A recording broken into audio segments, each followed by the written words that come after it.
Chapter 8, A Promise. Clank, clank, clank. Tom couldn't prise his foot out of the bedpan.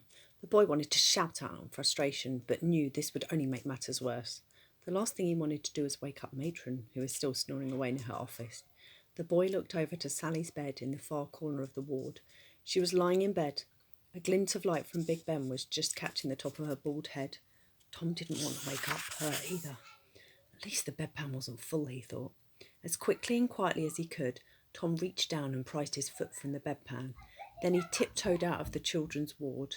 To his annoyance, his bare feet made a squelching noise on the shiny floor.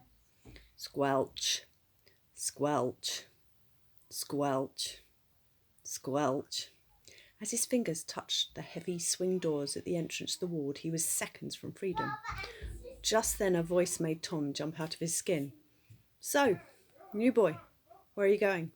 The boy turned round. It was Sally. Nowhere? He lied. You can't be going nowhere. You must be going somewhere. Please, just go back to sleep, pleaded Tom. You will wake up Matron. Oh no, they do this every night. That nasty woman won't wake up for hours. I really think you should get some rest. Boring. It's not boring, replied Tom. Now come on, go back to sleep. No.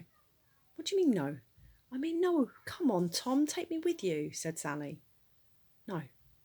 What do you mean no? I mean no. Why? Protested the girl.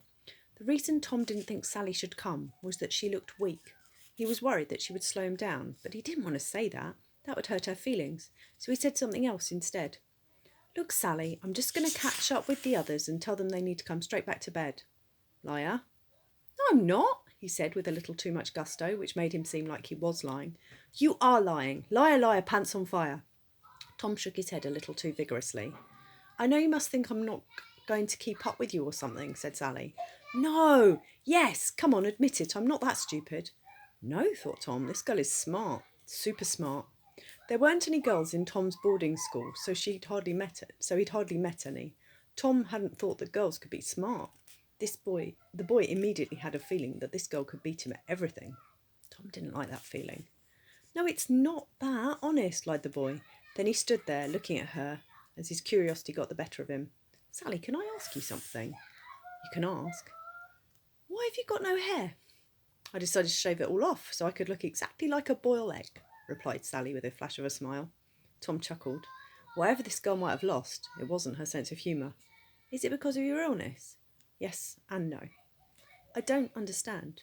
It's actually the treatment that did this. The treatment? Tom couldn't believe it. If the treatment did this, then what did the illness do? But you are going to get better, though.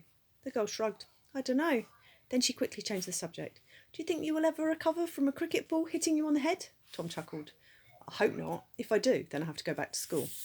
I wish I could go back to school. What? The boy had never heard another child say such a thing. I've been in this place for months now. I miss my school, even the horrible teachers. Even though Tom had only just met Sally, it was as if he was talking to an old friend. Then the boy realised he had to leave right now if he was to have a chance of catching up with the others. I have to go. And you definitely aren't going to take me? Tom looked at Sally. She looked too unwell to get out of bed, let alone go on some crazy adventure. Tom felt guilty to be leaving her behind, but he felt he had no choice. Maybe next time, lied the boy. Sally smiled. Look, Tom, I understand. The others have never invited me. You go. But I want you to promise me something. What? He asked. I want you to tell me all about the night's adventure when you get back. I will, he said. Promise? Promise. Tom looked Sally right in the eyes as he said it. He really didn't want to let his new friend down. Then the boy pulled open the heavy swing doors. Light spilled in from the corridor. Just before he disappeared from sight, Sally said, I hope it's an awfully big adventure. He smiled at the girl before he pushed the doors open and was swallowed up by the light.